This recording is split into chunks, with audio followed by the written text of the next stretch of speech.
Hi everybody and welcome back to my channel. It's Russell with Ink and Paper Blog. How are you doing today? Happy Friday. I hope you guys are having a fantastic start to your weekend. I hope your weekend is full of family, fur babies, fun, relaxation, lots of books as always. It is a beautiful day here in Northern California and I have a feeling it's going to be a pretty great weekend. It is a truncated week next week in the United States because Thursday is the 4th of July. Most of us will have that off. Some of us will have Friday off, you lucky ducks if you do. But it means an extra day of reading, right? So who can complain? Who can complain? Today I am here to do a tag video. I was nicely tagged by my friend Richard over at Richard Reads to do the mid-year book freakout tag. He sort of threatened us, those of us he tagged, because he has a Booktube channel. I will link his video down below. He has quite the massive beard in it, so if you are a beard aficionado, check out his video as well.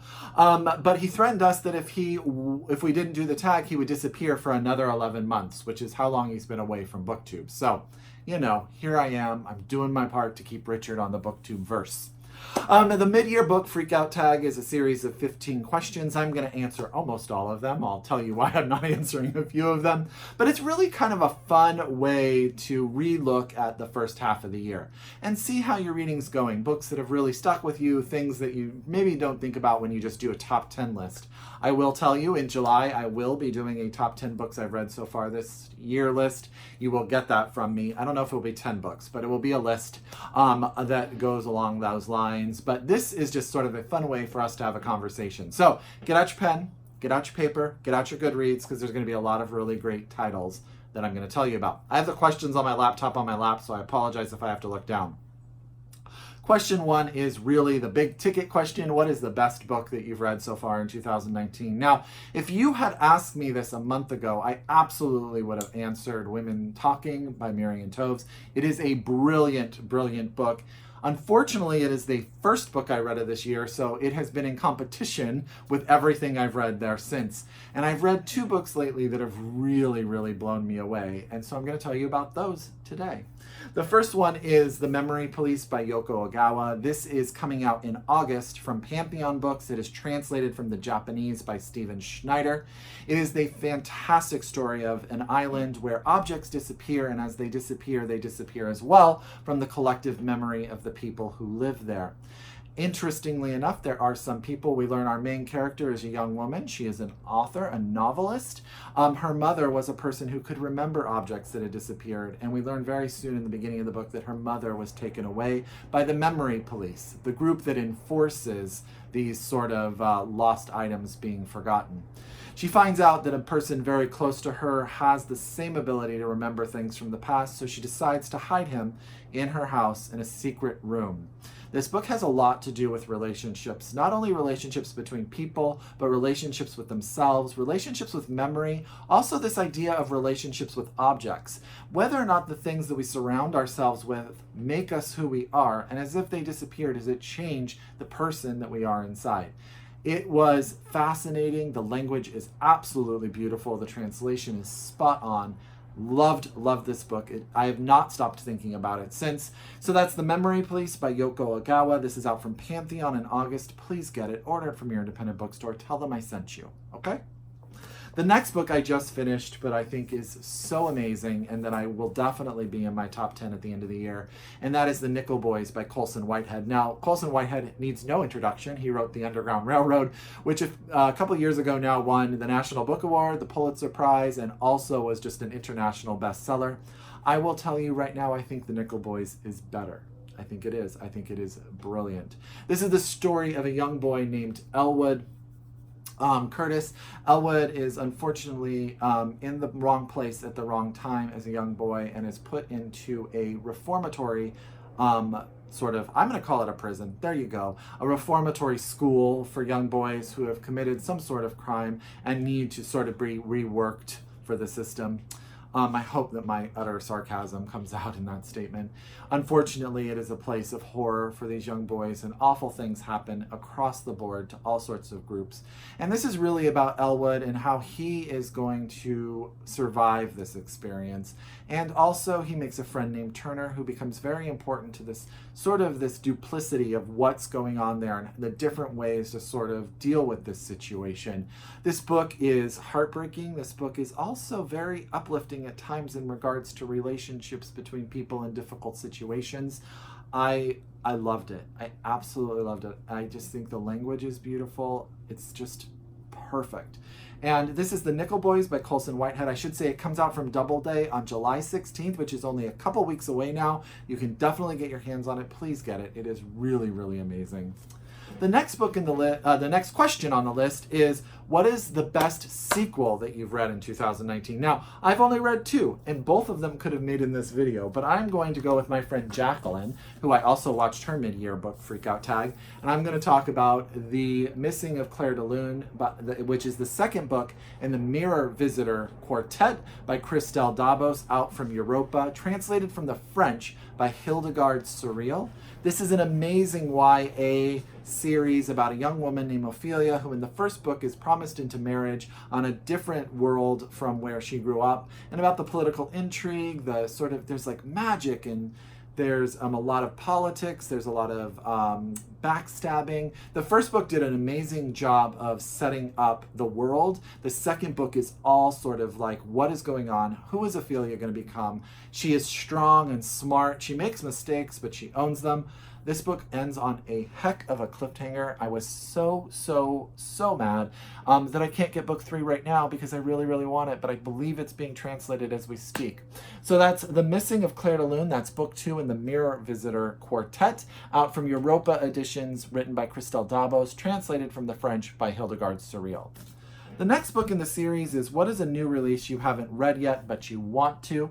I'm actually kind of tweaking this question a little bit because this is a new release. This is a re-release that came out this year, and that is Paul Takes the Form of a Mortal Girl by Andrea Lawlor. This is a re-release by Vintage that came out in April, and I absolutely want to read this book, and I don't know why I haven't done it yet. The story of this being that can take different genders and also different shapes, and sort of his experiences doing so. I say his, that's probably the wrong pronoun.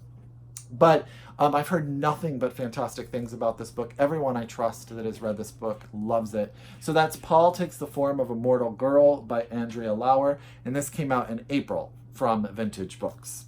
The next one is, what is your most anticipated release for the second half of the year? I have to be honest with you, this could have been so many books. So many books.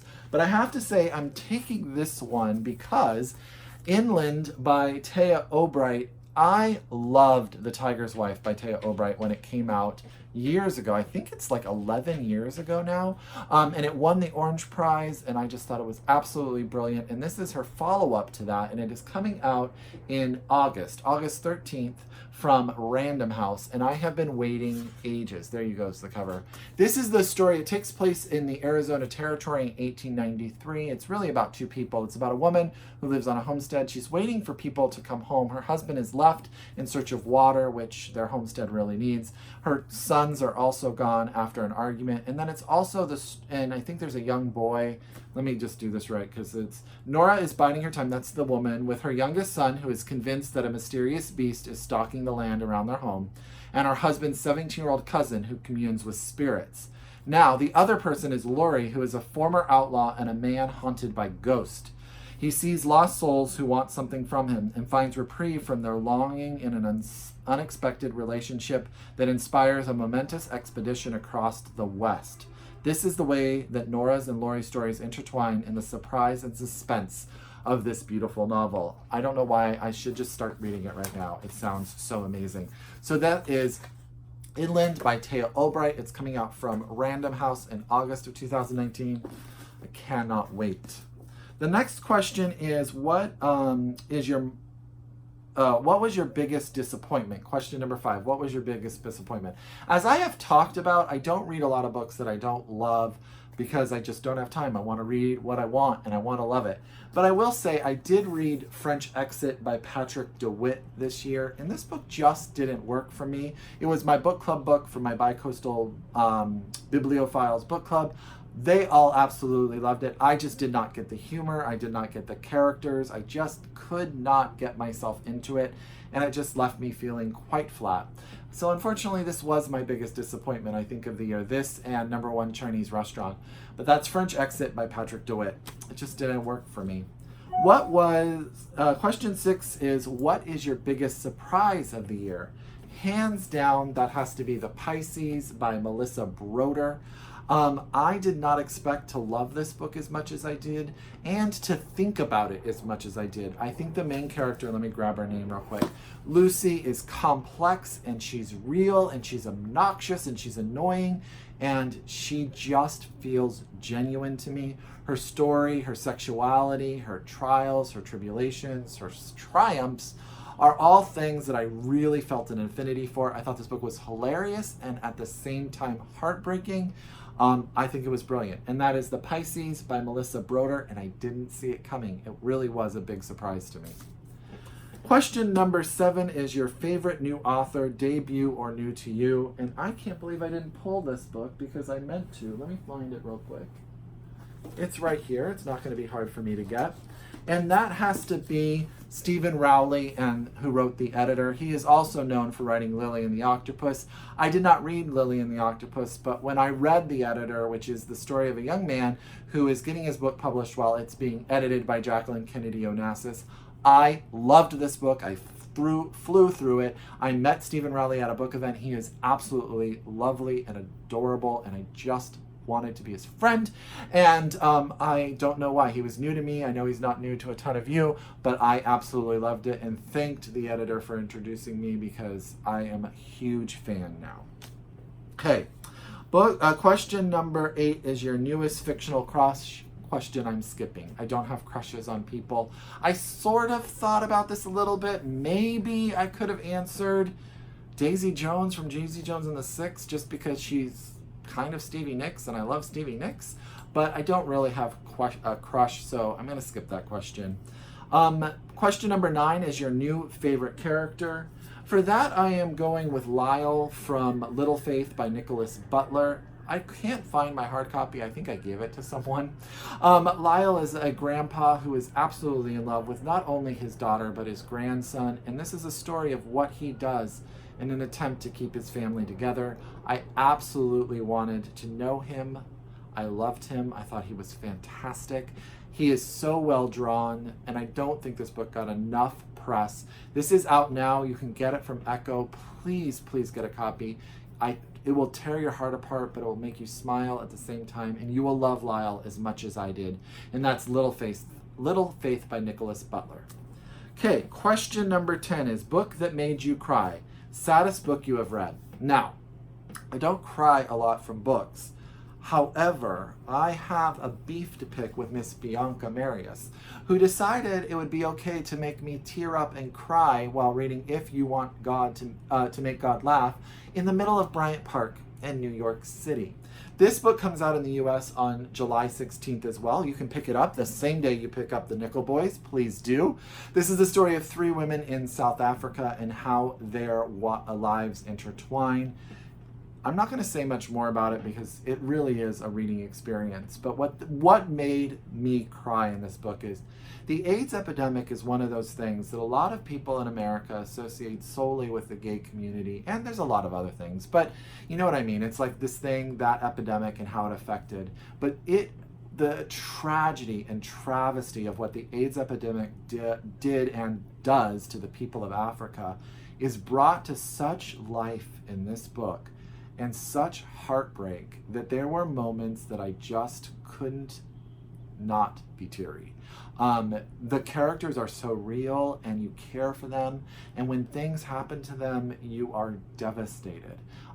This book is worth your time, you guys. When it comes out, you're just going to want to sit down. It's a bit of a chunkster. You're going to want to blow through it because it is amazing. It is so good. And it made me cry. Bianca. And that's If You Want to Make God Laugh by Bianca Marius. This comes out from Putnam in the US on July 16th, 2019. Please, please, please get it. What's a book that made you happy? I'm going with The Library of Lost and Found by Phaedra Padrick. I just found this book. I called it this year's Hug for Your Heart. This is the story of a woman, a librarian, who is sort of on her own, aloft in the world. She takes care of other people, but fails to take care of herself.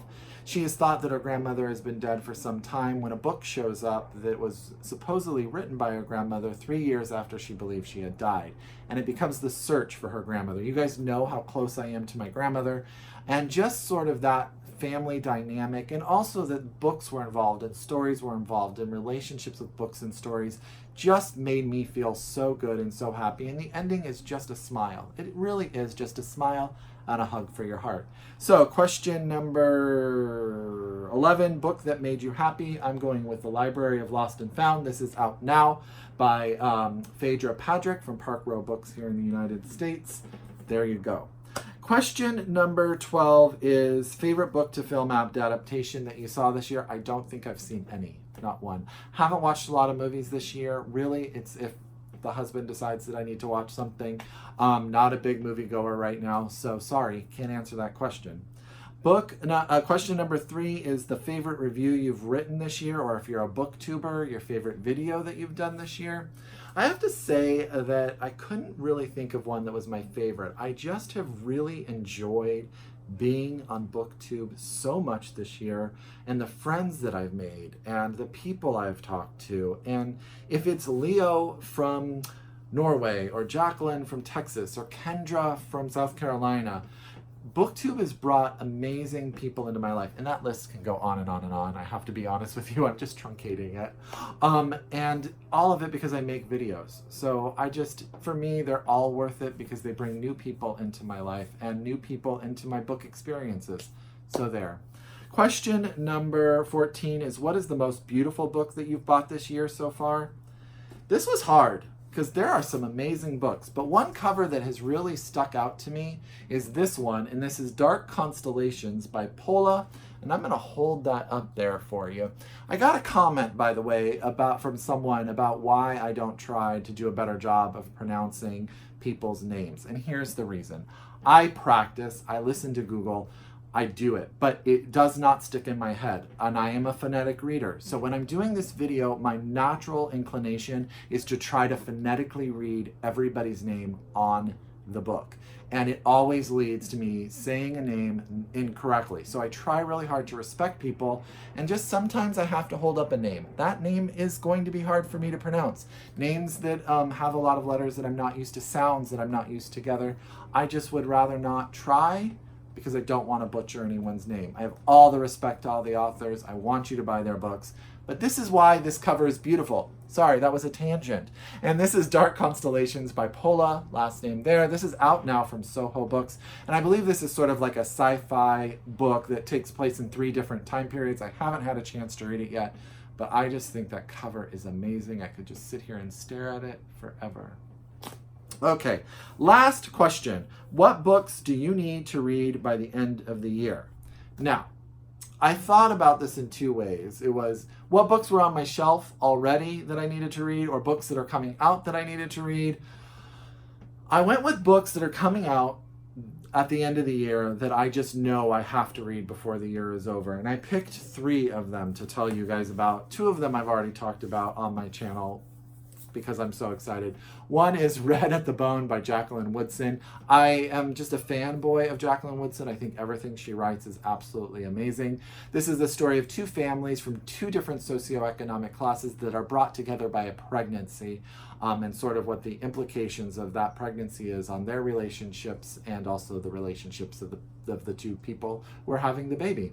I think this is told in small vignette snippets, which is just sort of to the poetry nature of Jacqueline Woodson's writing.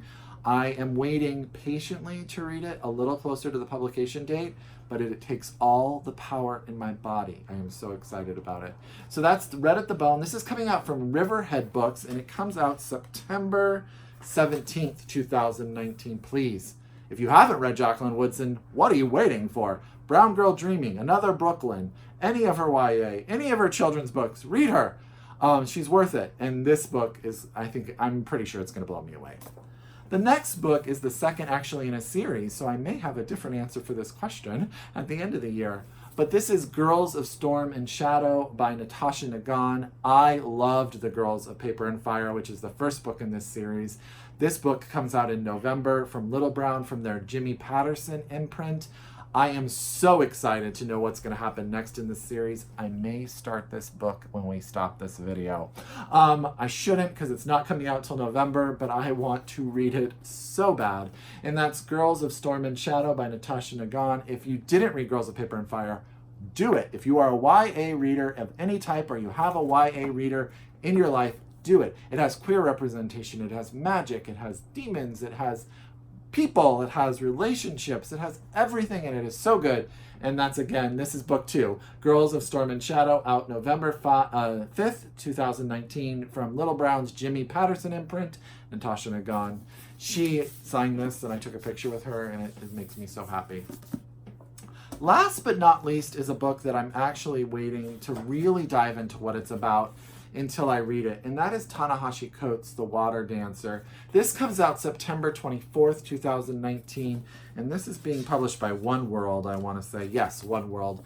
Now, I am a huge fan of Ta-Nehisi Coates' nonfiction, and am super excited to read his fiction, and I don't want to know a whole lot about it. I do think the cover is freaking beautiful, though, and I don't want to tell you too much about it. I'm just take my word for it. I think this is going to be a book we are all talking about by the end of the year. A lot. So that is The Water Dancer by Ta-Nehisi Coates. This is coming out on September 24th from 2019 from One World. One World has done some really good things. They're the ones who published We Cast a Shadow by Mr. Ruffin, which I absolutely loved and read earlier this year. That's probably going to be in my top 10. Ooh, that's a list I need to start making. As always, you guys, if you are a return subscriber, thank you so much for coming back. If you are new to my channel, thank you. I hope you love this video and you come back for more. If you want to do this video and you are a booktuber, consider yourself tagged. I would love to see what Britta Bowler would do in this video. I would love to see what Kendra would do in this video. I would love to see what a bunch of you would do in this video. So consider yourselves all tagged and let me know that you've done the video. Okay? As always, until next time, I wish you happy reading and I'll talk to you soon. Bye!